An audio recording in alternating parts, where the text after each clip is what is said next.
The mic's hot? The mic's Okay. Oh, it's like right now? It's hot? Yeah. Okay. Hey, good morning, everybody. If you're looking at the screen I'm looking at, hopefully you are. Jared's got me hooked up. It's actually big enough, even with my eyes, I can see it now. So we're doing an actual Q&A this morning. So I'm looking at it. It's right there. I see it. Godzilla. Everybody's pointing at the camera. Okay. So anyway, I hope everybody can see us out there. What we've done is we have assembled a group of, I think that covers just about everything. So we've got Ray Gore here. We'll introduce everybody here in a minute and their actual titles. But I think we've got a good cross-section of folks so that we can answer a lot of questions. What is great is, and we appreciate it, we asked you to send in some stuff. So we're going to start off answering several questions from customers out there that they've asked specifically.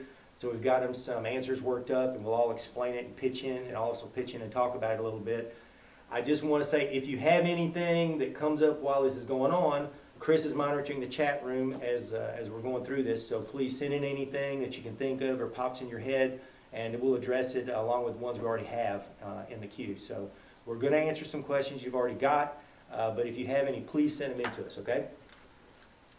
As you know, this is another one of the COVID quarantine webinar series 6. So today, as it says there, we've got a metering Q&A. So here are all the folks that are in here. That's me's the top one. Yeah, I'm gonna catch a lot of flack about that title, but yeah, because I haven't wanted people to know that title, but I actually do have a title, and it's a way bigger title than I deserve. But anyway, so there's my title. Steve Hudson, of course, is VP of Hardware Engineering for Powermetrix. So basically, the way I look at it is the head engineer for everything Powermetrix is Steve Hudson. So I keep it simple in my pea brain. Ray Gore, the professor sitting to the left of me, you've seen him on other webinars. I think this is funny when I look up here because I've got way too big a title and Ray doesn't have nearly big enough a title. So all it says is product support. But if you know Ray, he wears about 27 different hats around here. He is the lifeline for so many people out there. So when you want to talk field experience, years and years and years of it, but then constantly, because he's on the phone with you guys every day, he's very up to date on what's going on today in the field with our equipment. So that's why he's here, so we can get some answers from the field side of it. And then, of course, we got Chris Mullins over here, who is product manager. Once again, I'll be honest, that's not a big enough title either. So Chris wears a lot of different hats either. So actually, if you want to know the truth, and this is where I get to say this, I don't get to do this often. The guys sitting at these tables, if you want to know who my go-to guys are, bing, bing, bing. These are my go-to guys. Forget you, Jared. See, because Jared always gives me a hard time, and this is my chance, because Mullins told me this was informal and it wasn't serious. So here's my chance. He kicks me in the rear all the time, so I'm leaving him out of it. So Jared, no, seriously. Jared and Chris do all the work around here, man. If you could, there's been times we've been scrambling, running around here, and I didn't think it was going to happen, and all of a sudden Jared just goes, go, and next thing you know, everything works. So seriously, you should have seen, especially those first 3 or 4 weeks. It was wild. Wires everywhere, and I would go, this is never gonna, and he goes, 3, 2, 1, go, and next thing you know, it works. So, but I don't know about y'all, but in my career, I really haven't had a whole lot of help. It seems like, when I came here, the men sitting at these tables right here, I hope they understand how much they mean to me, because even when their plates were full and they had everything else that they had to do, and they always took my phone calls out there in the field. I got thrown out there. A lot of y'all know my story. I was kind of thrown out a little bit earlier than was scheduled, so just leave it like that and be nice. And so I was out there, and these were my lifelines. So you guys get to, you have access to the same resources that I've used for years now. So you guys are pretty lucky. I certainly feel that way myself. Okay, so here is the first. Yeah, you know what I'm gonna do before I get started. So before we get into the first one, if y'all don't mind, we're gonna take a quick break here, and we're gonna say a prayer. All right. Lord, I've been praying over these weeks during the webinars, and I know that we do a lot of asking, and we do a lot of, please, Lord, I need this, and sometimes it seems like a shopping list, or we're saying thank you, thank you, thank you, and And Father, it seems like all that's kind of turned towards us. So this morning, all I want to do is what David does in Isaiah. And I just want to praise you in Psalms. And when he's just talking and he says, I just want to praise you, Lord, and just give you praise for who you are, the creator of the universe, you know, the one true God. And Father, you are El Elyon. You are God. And Lord, I just want to lift that up to you in praise and in worship, that you are sovereign and you are the true God. And so this I say according to the will of the one who paid it all, my brother, Jesus Christ. Amen. Okay, so here was our first question. I hope it was all right. We put your names on there, which we did. So we've got Steve Campbell with Rolla Municipal. I believe that's in Missouri. Is that Missouri? Right? I believe so. Rolla. Yep. And so he says, your thoughts on meter box grounding. Should the neutral be landed at the meter box ground? Okay, well, I'm going to say the meter should see the neutral. Okay, so I would expect that the ground should be actually tied in the meter can on the ground lug. So that's what I'm thinking on that. Remember, when we're trying to drive voltage and current at that site, the first thing we do is we actually place the neutral and ground together, you know, in the same point. So It's very important that just the neutral go to the meter, simply by the fact that if you've got multiple grounds going to the meter, that can create what we call a ground loop, and currents can flow in and out of the meter in certainly. a bad sort of way, such that the meter is not metering properly. What happens if there is no? What happens if the ground is disconnected? Oh, you can sure tell, because it's the voltage will somewhat float. If you're looking at a vector diagram, Yeah. it'll show up real quick. Your meter, your vectors will be rotating like a Yeah, clock. oscillating, yeah. So it'll look kind of weird, strange, kind of.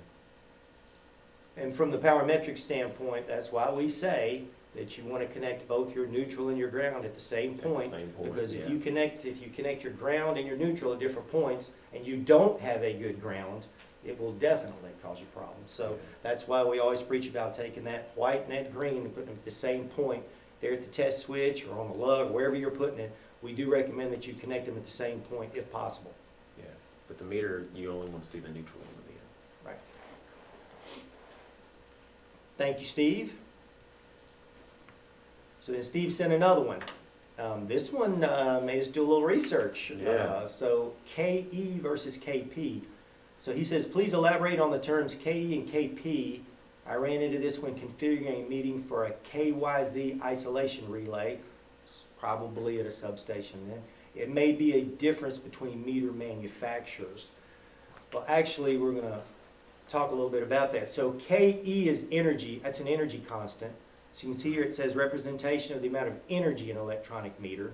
It is programmable, so you can program the meter for it. And it says also called the secondary pulse constant, or there it is, energy constant. So it does not include the CT and PT multipliers. So if you remember from some of the previous webinars where we talked about energy, okay, we were talking about the energy does not take into account this. This is just the energy we're talking about versus watts. So you always get into you remember the previous webinars where we talked about energy versus watts. Okay, so in this case, it does not take, this case of E would not take into account the CT and PT multipliers. Okay, whereas if we look at KP, that is the primary pulse constant in an electromechanical meter. So it is not programmable because the primary is the primary, right? So you're saying also called the pulse weight or pulse constant. It does include the CTs and PTs because remember I'm over on the primary side now. So it is taking into account the CTs and PTs. If I'm over on the energy side or the secondary side, you kind of look at it as between primary and secondary at the meter, because what do we have to do? We have to use the billing multipliers to get back to where we need to get to, right? We've measured down there at the meter, but when we want to see what's going on the primary side and bill the customer, we have to add those back in. The K sub E is also, you can relate that to K sub T. Okay, so that would be the K sub T that we always talk about. And we talk about is the testing constant is what we talk about, because we're testing it down there on that, where we're talking about on the secondary side, down on the meter side, right, is where we're testing it. So the K sub P, don't run into that much, but the K sub P can be acquired through what we call an overall test. So if you do an overall test, which we have some folks out there, not a lot, do perform an overall test, you're back on the primary site now. So what they want to see is, they want to see it with all of the multipliers built in. They want to wait till on the back side and then have to put the multipliers back in. They're seeing it on the primary side. So in this case, instead of using like duckbills to plug into the secondary side, you're using large clamp-ons, or likely probably 3 flex probes hooked on the primary side. Correct. And this feature is meant for low voltage, 600 volts or less. Can't do this on a substation, I guess, No. unless you had 3 high voltage probes, because you could. Yeah. But most people would want to use this on like a commercial site, hook up 3 flex probes, measure at the primary, and then we calculate it down to measure that down to how that translates from primary to secondary to get an actual pulse coming out of the meter. Yeah, great comments, because we're always, remember in this, we're always wanting to relate it to what we that are in this webinar series are talking about, which is getting down there and doing the testing and using the equipment, okay? So that was some great comments he just made, that the connections and everything are different then, right? Because we're just looking at the primary side. So it'd be different than what you and I would normally think are the connections that we make when we go out to test the meter. the CT. Mike P had a question, which I'm not sure we can answer. Going back to, remember, the guy who asked the question was asking about, he said he ran across it for a KYZ. Yeah, Output. KYZ There you application. go. Mike's question was, how did the term KYZ originate? Does anybody know that? That's the connections on the relay. That was a relay, Yeah. and so you had a K connection, a Y connection, and a Z Yeah, and a connection. Z So connection. just the standard, there's a standard for relay outputs, and so those were the 3 letters that were on the actual terminals of the relay. So there's no acronym, like K doesn't stand for anything? No. No. Not that I'm aware of. Not that I'm aware of, no. And that, ladies and gentlemen, is why he's the head of engineering for Powermetrix. Because I know my alphabet. He knows hardware and history, so that's good. All right, so this one comes from Ron Reed, my buddy down there at Palmetto. Yeah. Ron. Morning, Ron. Hope you're watching. He says, can you explain the concept of a 2-pot, 480 volt, corner ground delta 3-phase service? We're using a 5S meter. I'm glad this came up because my buddy Joe Campbell talks to me about corner ground transformers as well. Yeah. So they've got them on their system down there at Baldwin. So this would be a good one. And Steve's gonna talk about that. I think Steve's going to talk about this one. Yeah. So, Go to the next slide. next slide. Next slide. So what we wanted to do, folks, was just talk about the difference, first of all, between what we call an open delta and closed delta. Open delta means that there is no ground. And so we have a picture here of your typical delta. And of course, a delta service has 3 wires associated with it. Got the triangle shape, hence the term delta. Deltas are primarily used in industrial facilities to provide power to 3-phase motor loads and utility distribution. Like in the utility distribution, because you only got 3 wires, that saves you 25%. So instead of like a 4-wire Y, you only have to run 3 wires instead of 4 wires.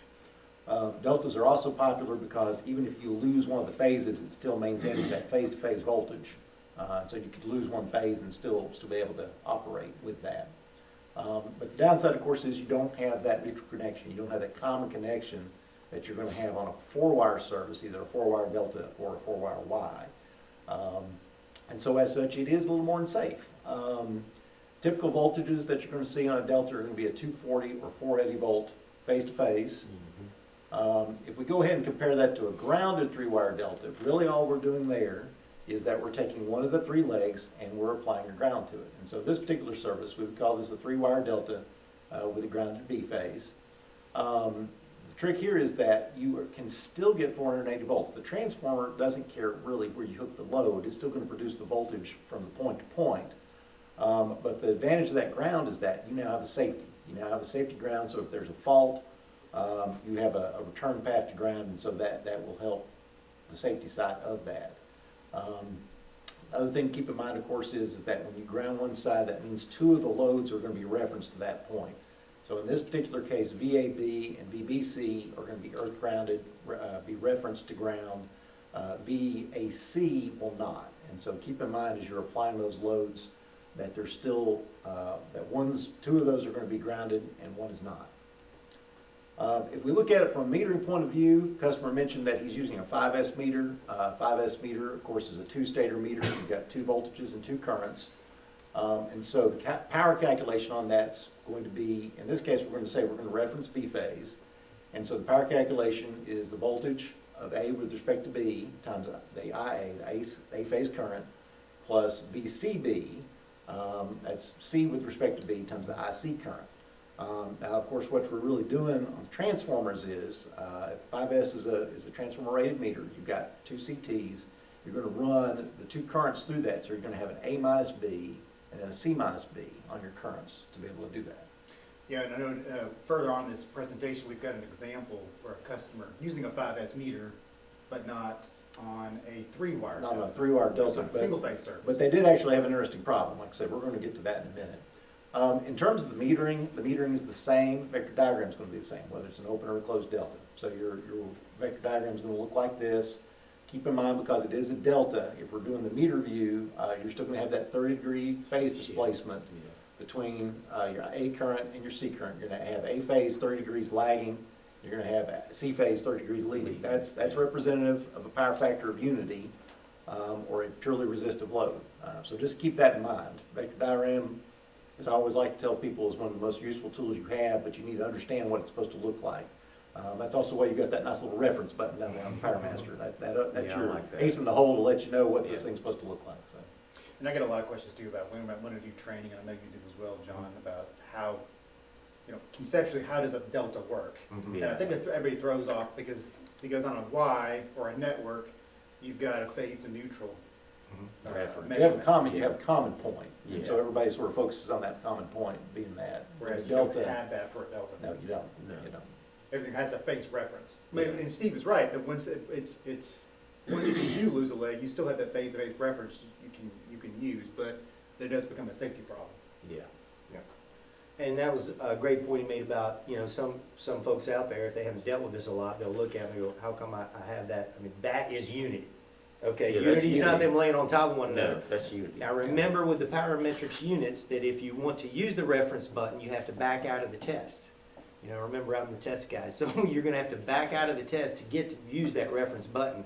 So I've had guys on out in the field before and I've talked about the reference button and they said, okay, that's a great feature, and they'll be in a test and they'll go, I don't have, they'll hit the vector button to look at the vector, but if And you're then in a see the test and you hit the vector button, that reference button won't be available. You have to back out of the test like you were just connected at the site, and then the reference button's available for you. But it is a great tool because you're thinking, why do I have such a shift there? If I'm already starting that at Unity, you can imagine that's my starting point. Yeah. So it's just gonna get worse from there, right? Yeah. I will make one other comment. Of course, you all looking at the screen, you're saying, hey, Steve, you're saying this is a power factor of unity. It's saying it's a power factor of 0.8. It depends on what view you're in, if you're in the meter view or the connect view. When I say power factor of unity, if power factor is defined as watts over VA, that means that your watts are equivalent to your VA for a purely resistive load, your current and voltage are in phase. That's what it looks like on a 5S. Now, from the meter point of view, if you're saying power factor is equal to cosine theta, in this case 30 cosine theta, theta is 30 degrees, you're going to get that 0.8. So there's a button there that says you can toggle it between the meter view and the connect view. If you go to the connect view, what you're going to see is it's going to look basically like a 4-wire Y. And so the point is that you'll have 3 voltages, 3 currents, and your power factor will be shown as unity. So just keep that in mind, that is still representative of a purely resistive load, which in a normal 4-wire system would be a power factor of unity. That's the difference really between those two numbers is when you're comparing those. So just keep that in mind.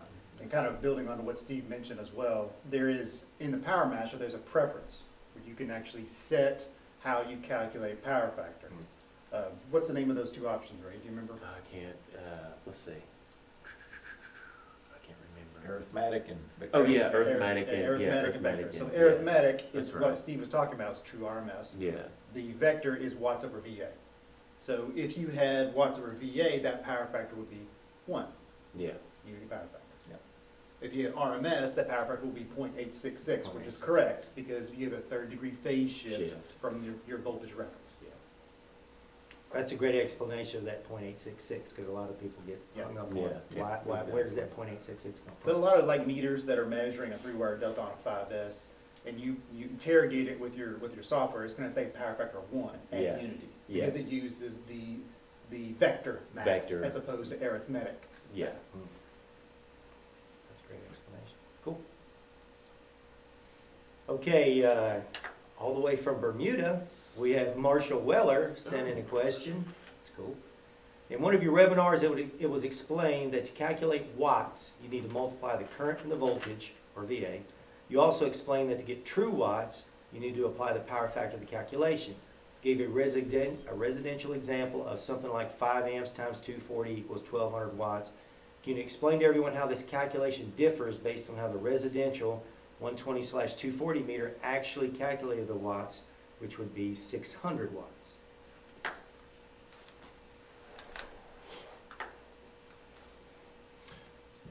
So, Okay, sorry. It's your turn. So, to kind of explain, what Marshall's kind of asking is about, at least how I interpret it, how Marshall's asking, he's kind of asking about, when you look at a residential customer and you look at a commercial customer, do we apply the same calculation?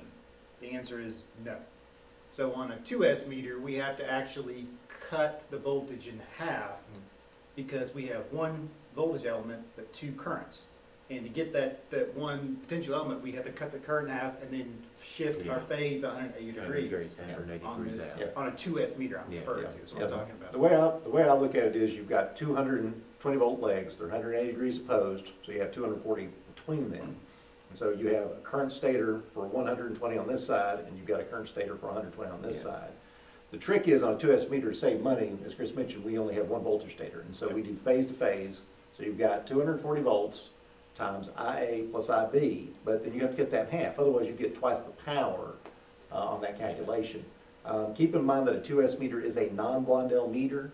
The problem with non-Blondel is that if you don't follow all the rules, i.e. the phases are equivalent, that you will actually start to get more errors on that. And so that's an important point that we all have to keep in mind. There are lots of non-Blondel. We could probably have done a whole class on non-Blondel metering. But, We did. Oh, we did? Yeah, Well, there we you go. did, So that's right. 2S is probably the most popular non-Blondel meter out there because everyone has one on the side of their house. Yeah. But another question the customer had brought up was what's the difference between VA and watt calculation? VA, of course, is the vectorial sum of the watts plus the VARs.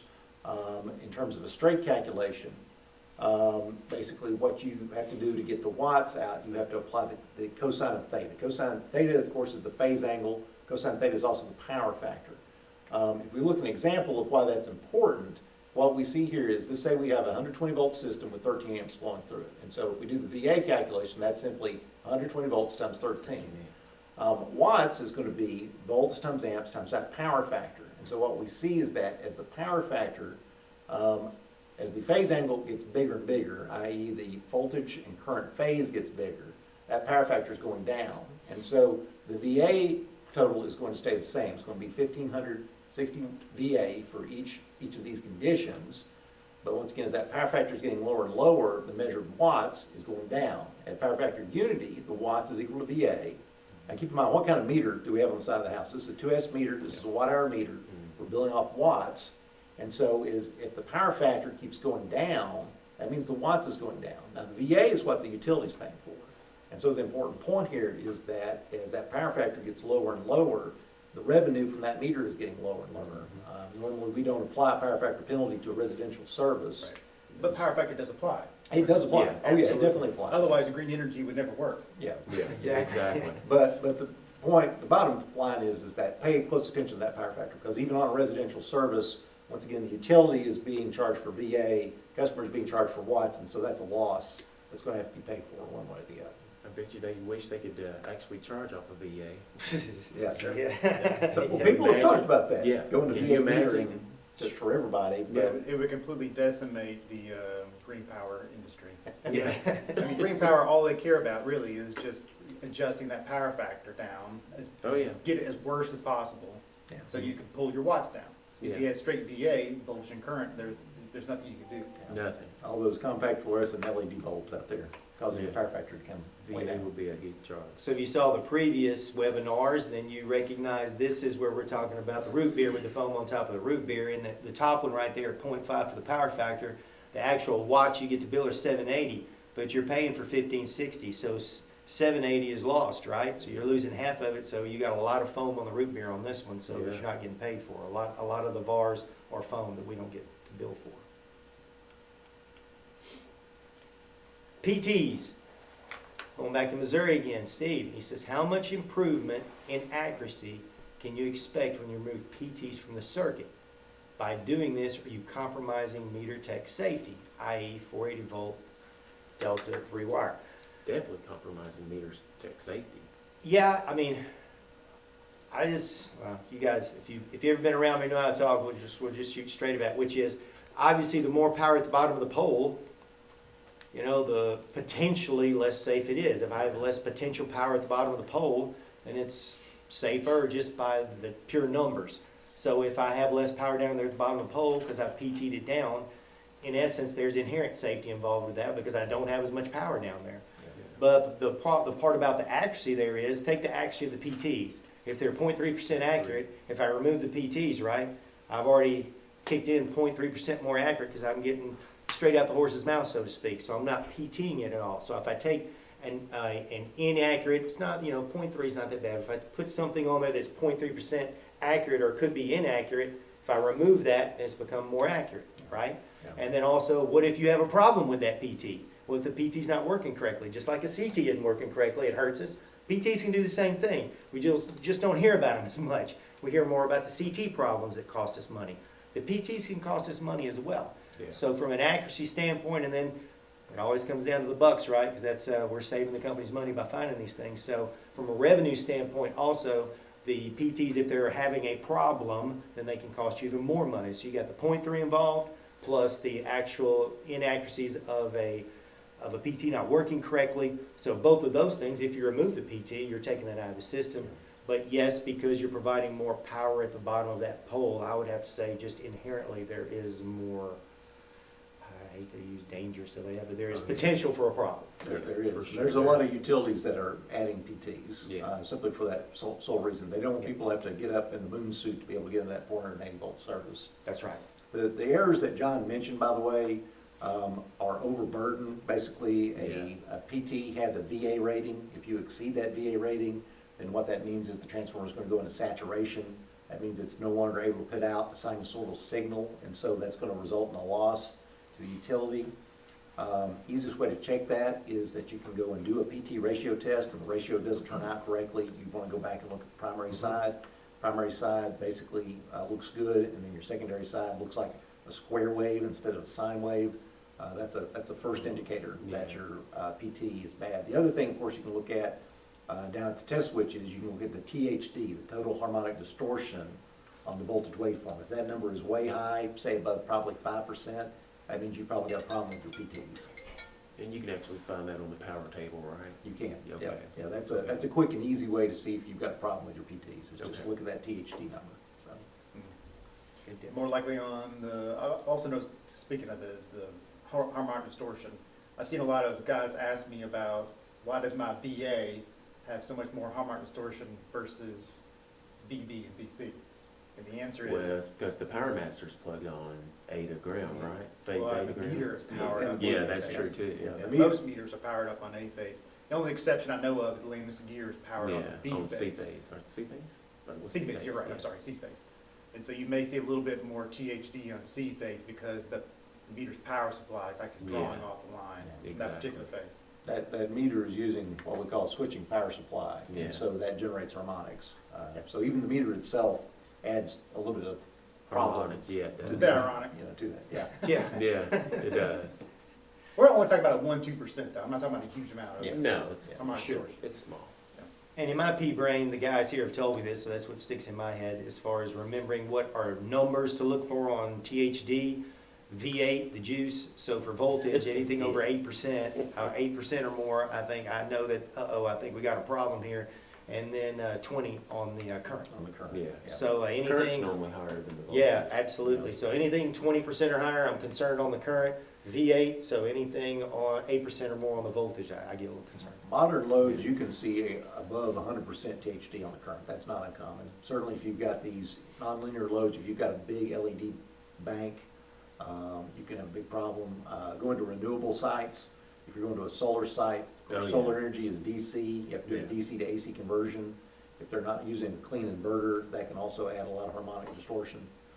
So once again, pay close attention to that when you're out to the sites, because that harmonic energy Typically, where that's going is that's being burned up as heat in your transformer. Transformers don't like having a lot of heat because what that'll do is that'll shorten the lifetime. So Yeah. that's gonna be more maintenance costs for the utility.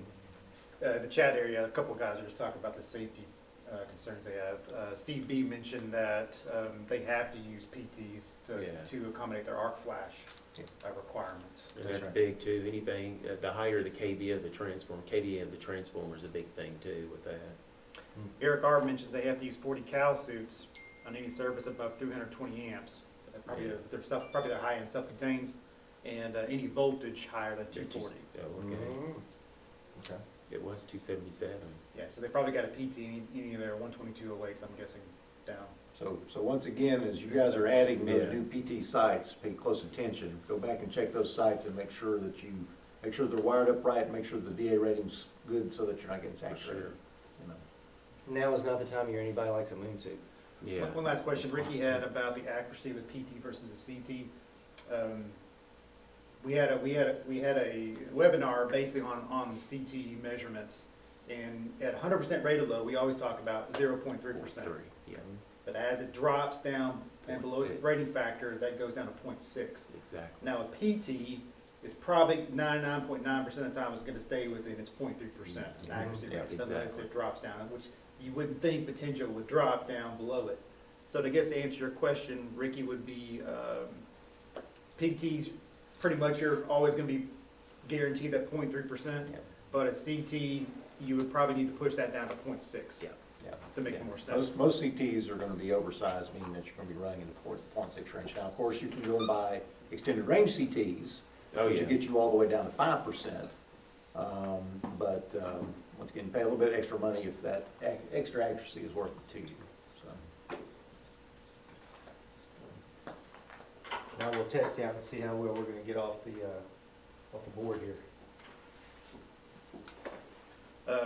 While we're waiting on that, So to talk about what Chris was just mentioned, and we were talking about the 0.3 and all that, everybody remembers the bathtub curves from the, oh, wait a second, I'm getting ahead of the director. Cool. Okay, so to what they were just saying, talking about that, when we always talk about CTs, the old bathtub curve, you've seen the meter school a million times, right?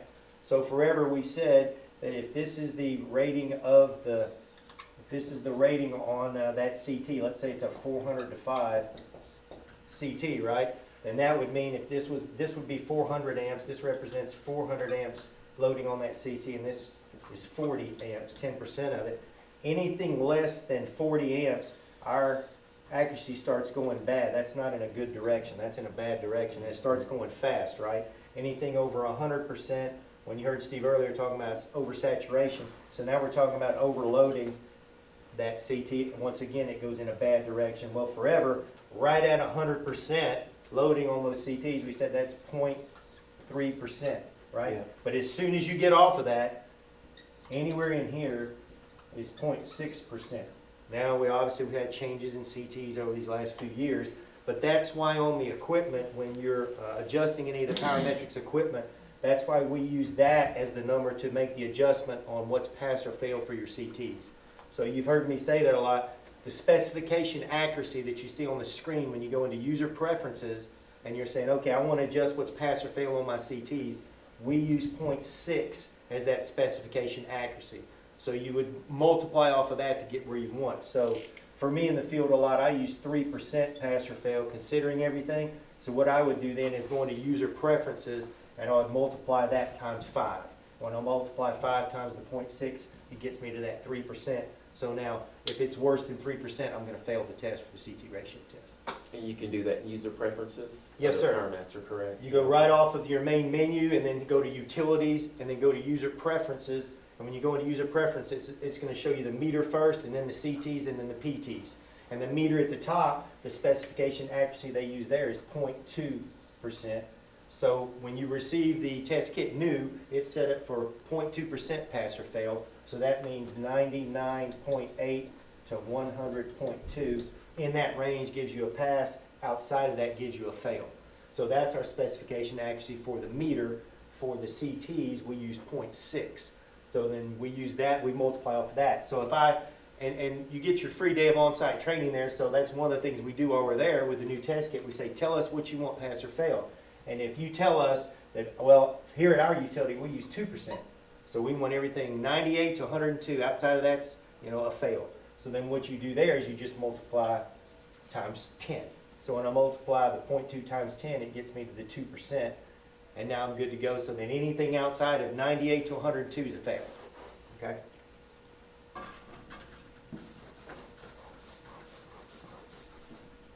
Thank you, John. Yes, sir. Okay. Thanks for the question, Steve. Yep, thanks again, Steve. So now we have Charles Johnson from IPNL/AES Corp. now. So he says, what does the transducer test show and what report can be generated?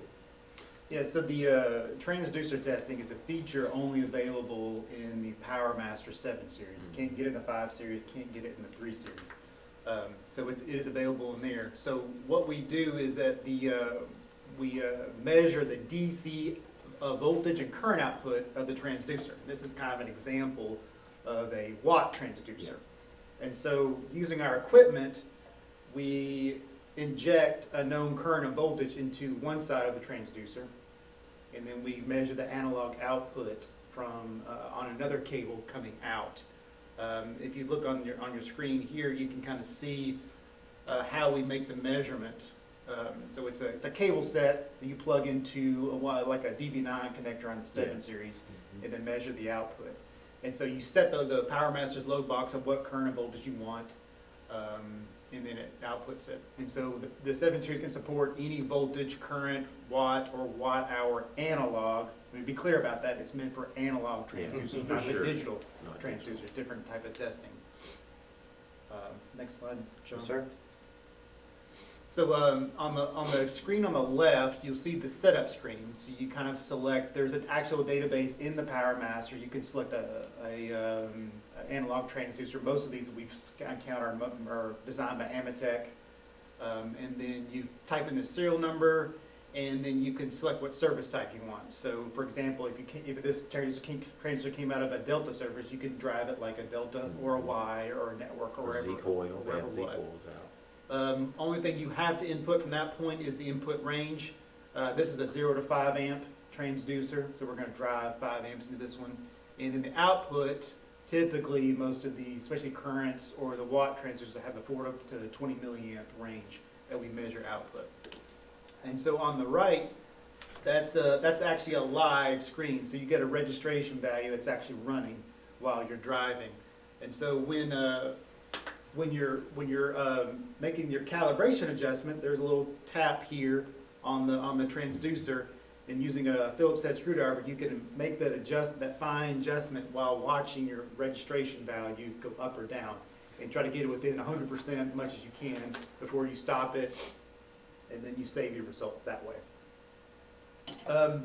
So you can recall that data in the PowerMaster, but we haven't completed the meter site manager reports yet. That's So correct. Yeah, that's right.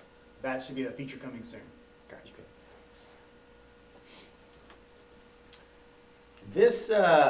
This gives me a chance to brag on some of our meter techs out there. They're using our equipment. So I'm just going to say TJ here. It says utility had a single phase 3-wire 5S service with multiple conductors going for each CT. The CT was wired incorrectly, but this did not show up during a CT ratio test. Why? Okay. So, Oh, yeah. Okay. yeah, I remember what you They got on this. Yeah, so the camera kind of. We cool? This is a good, Jay? good one. Okay, so this is a good one. Real life, one of our customers told us about this. And you hear us talk all the time about, obviously we're very proud of our equipment. So the equipment is part of what you have as your tools out there to solve these problems. We're like, we talk about this, your forensics guys. I know I've got, which one I'm talking to now? This one? Okay. So sometimes, so you have these, so you'll find a problem out there, and you'll see that the equipment, I'm seeing that I've got a problem. But remember, the best tool that you've got out there is right here between your ears. Okay, it's like when I talk to my doctor, and you can imagine how I talk to my doctor. I tell him, just remember, your best two tools are right here on the side of your head, brother. You know, listen, I know my body better than you do. Well, you guys know your sites better than anyone. You know your customers better than anyone. And so you have that knowledge here, but you also have real world knowledge of what should be going on out there in the field, okay? In relationship to, I'm looking out there and I see this customer, what should my loads kind of look like, okay? And then on top of that, you can use additional tools besides the Powermetrix equipment to get to the bottom of it. And this is a great example of this, okay? So here's what TJ had out there, right? So TJ's got two CTs out there.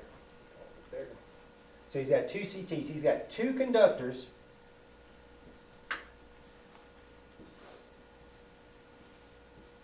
Running through each of his CTs, okay? So this, we're going to say CT for A phase, CT for C phase. Yeah. Over here, okay? Okay, so when he performs his test, actually, let's get this right. Someone else had performed a test on this, and they had said everything looked good. So then TJ goes out there, and he starts looking at it, and he says, okay. He says, I look at it, and the ratio came out of pass on the CTs. Okay, so the CTs passed. But he started looking at it, and he thought to himself, now wait a minute. That doesn't seem like nearly enough current here.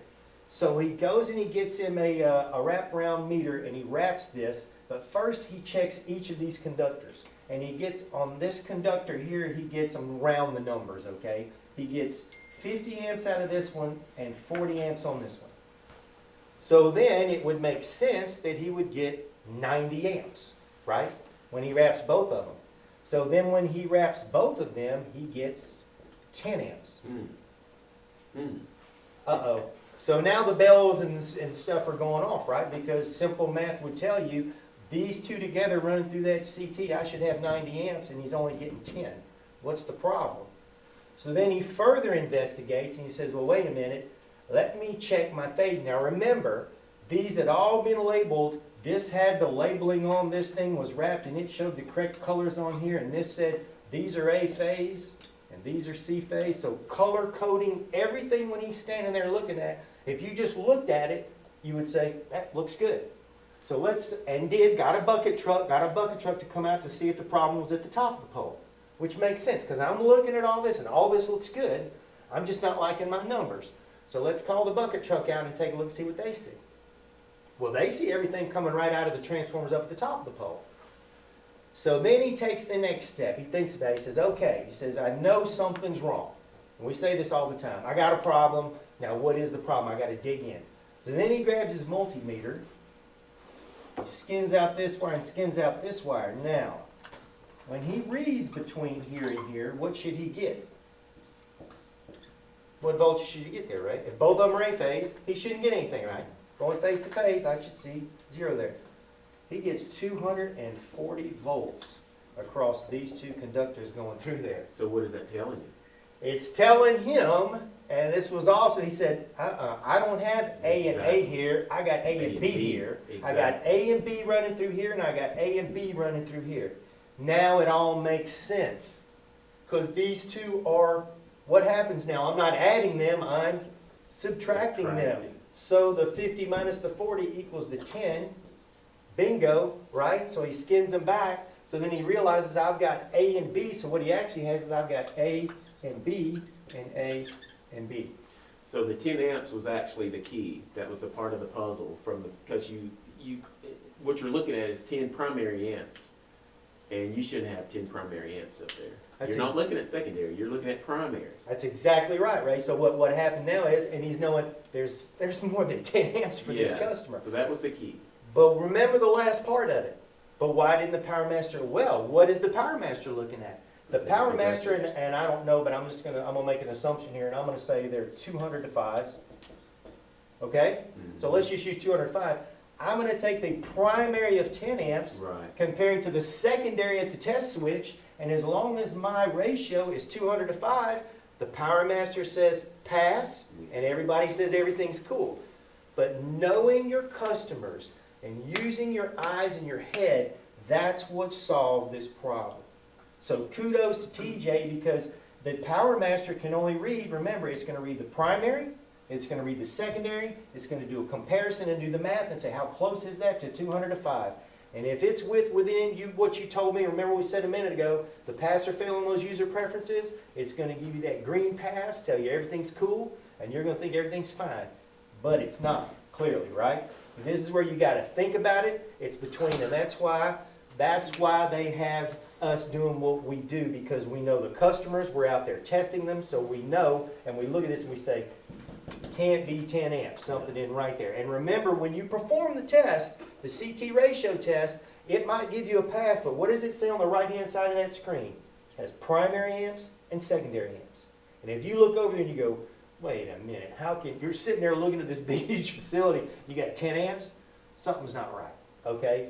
So this is an excellent example of showing where the test kit, because of the way it works, it couldn't find this problem, okay? This is where you got to use this up here and these right here, and TJ did a great job on this one. So we appreciate not only him sending it to us, but kudos to TJ. That's a great job on that, okay? That's a good job, John. TJ's not his real name. He wanted us to make sure that, Yeah, Yeah, but he knows. Did somebody get the clicker? he got the clicker. Oh, okay. No, that's fine. No. Okay. We'll send him a That's a special. good Well, one there. that That's is a really one, good 'cause one. A lot of people, yeah. Oh, yeah, but it just, like we were saying, it just shows, yes, the kits are gonna show you, obviously, a lot of the problems are gonna jump out on the kits, but it's more than just the kits. And one of the things that I see when out there with the guys is, I mean, it starts with the safety of, and we've talked about this on previous webinars, using this and these. I mean, when you first walk up to even inspect the site, and if something doesn't look right, back up a minute, because you can put yourself in a dangerous situation. And this is taking it to the next level of, and then when you find a problem, use your head, use your eyes, and then solve the problem. And our equipment's gonna help you solve most of them, almost all of them, but in this case, it didn't, because it just looked at that primary versus the secondary, okay? And when it ratioed it out, everything looked fine. my guest asked about, why wouldn't he get a crossface connection here on the Powermaster? Why would the Powermaster give us a crossface connection? Because the secondary always follows the primary on the CT. And because there's not a phase, there's 180 phase difference, but keep in mind, these phases are being summed on the primary side. And so that means that the secondary current is just gonna follow the phase of A minus B, because the CT itself is actually summing those together. Powermaster isn't looking at each phase individually, it's looking, you're putting that flex coil around A minus Both B, and conductors. then you're looking at the secondary. Yeah. And so if you were looking at them individually, you would see phase error. Yeah. But in this case, you're just looking at the total of the Yeah. primary current and the secondary current Yeah. and the ratio. We talk about this when we demo the bench, right? Yes. When we actually have a phase problem on the primary, it's always gonna follow to the meter. And so when you get a ratio test, you actually get a pass. And so I get this question, like, how in the world did that happen? Yeah. Because again, wrong on the primary, that's gonna be wrong on the secondary. If there is a phrase, if you had the top 5 phrases that you would use when it comes to meter testing, I can tell you that I've heard so many times, the secondary follows the primary. Okay, so it's that old garbage in, garbage out kind of thing, modified a little bit. But if it's wrong on that side, the secondary is just going to follow it. Okay, so it's not going to see it. Now, but to what they said, if they're wrapped individually, yes. But with wrapped around both of them, no, Yeah. it's not going to see it. So we'll have to get a special certificate for TJ. Yeah, that's a good one. It's Yeah, gold That's a star. good one. He gets, yeah. We got 5 minutes. Okay. 5 minutes. Okay. Well, there's good time in here. Brandon from JEA, our folks over there in Florida, he says, do you foresee any other metering info that will become a part of standard test analytics which will assist in the preventative maintenance of electrical metering equipment? Are there any major upgrades to Powermetrix test equipment that we, the customer, can anticipate in the coming years? I know there's going to be, talk about harmonics, we talked about it a little bit. We're going to have to add in some harmonics to we already demonstrated that at a webinar. Yeah, for those who didn't go to our webinar, NCC 12 recently came out with some requirements for type testing. Yeah. This doesn't necessarily include maps to field testing, but for type testing, a meter has to go through a certain amount of tests where you actually, on your load box, you actually apply some harmonic content to see how well that meter performs. Our load box is now going to be having those built in, so you can actually do that on the meter itself. Yeah, it's gonna be a selection, right? Like a drop-down selection. when you- Yeah, they can actually pick the waveform they want to Yeah. drive. Right. What are the numbers of how many different ones? I've heard There's I heard- three. We have There's three. six. We have three. There's six actually in the ANSI standard. There you go. Okay. Because I knew we had several already in there anticipating it happening. Yeah. Because we kind of have some folks that know a little bit about what's going on the ANSI stuff, because they might actually be attending the meetings, and they might be involved in it. Possibly, I'm just saying, maybe. I'm not saying, but I'm just saying. And then, kind of keep on going on with the question that you asked. I know that, smart grid and smart meters are giving the meter technician a lot more tools. Hmm. So the nice thing about the smart meters, you're going to be able to use a lot more trending to be able to possibly predict problems that are happening. But as we've discovered with our gentleman, TJ, what he found, it was only The meter would found not, while yeah. he was out there in the field. That's Yeah. unfortunate. Because he has to go out there into the field, and he had to think about, why is this current not So low. adding up? Yeah. That's right. And the smart meters are great. It's a great infrastructure. It gives you all kinds of data. But if the problem was wrong in the beginning, it's still going to be It's gonna wrong. measure Smart meter will wrong, never yeah. be able to determine that. Same thing, and it will only get these gross errors. You only see voltage drops or consumption loss. It will pick that up, no problem. But slow problems, maybe added resistance, it's unlikely. It's what I've seen so far, unless maybe they evolved this, but so far I haven't seen the ability that they're going to be able to track that yet. So that's kind of the reason why we still push for field testing, Mhm. because it gets those professionals, the meter technicians, out there with their eyes and be able to see what's going on. If that was a new install, the meter would have, you would assume that's what the output was. If that was a new install, the meter would have thought it was great. Yeah. And Ray just nailed it. That's what we say all the time. If it was initially installed that way, if something doesn't spike one way or the other, Yeah, then there's yes. no alarms go off and everybody, because that's where we have found, obviously, out there, myself and Ray and all of us that have been out there in the field with it, you guys too, that's where you found some that are some of the horror stories. It's been that way for 20 years Yeah. because nothing spiked either way. So the meter can't read people's minds to know, and it can't look out there and go, man, that's an awful big place to have such a low bill. It just goes off what the energy that it's fed, and then it goes off of that, and it makes its changes and makes its readings. But it can't look out there and look at that Yeah, factory and no. go, I think the bill's a little low for that place. You guys might want to check that and send a note to somebody. Absolutely not. That's why the meter techs are out there. Because they're gonna just look at the summer and winter demand in the billing department and say, okay, well, it's right. That's the way it's always It's been. constant. Even if you go out there and exchange the meter, it's gonna still say, summer demand is this, winter demand is that. Mhm. So, Good point. I think that's it, isn't it? That's it. Yeah. Is it okay to leave it black? Mm-hmm. Okay. I would just like to say, really appreciate the stuff you guys sent in. There was some really great ones that gave us a chance to talk about some things. And participation always helps us. I know it helps Jarrett and Chris from having to come up with their own stuff. So we love getting input from you guys. So in the future, going forward with these things, please take advantage of, in the chat room or anything. If there's something you want to see or a question you've got, please send us, because I think by now you can see we love addressing them. We love talking about them. I mean, you got folks in this room that really like metering a lot. It's their life. So if you'll send that stuff in to us, we'd love to dive into it and talk to you about it. So thanks again. I appreciate my three amigos here who have always been there for me. And we appreciate you guys. And so God bless and be careful out there, all right? Thank you. thanks. Thanks.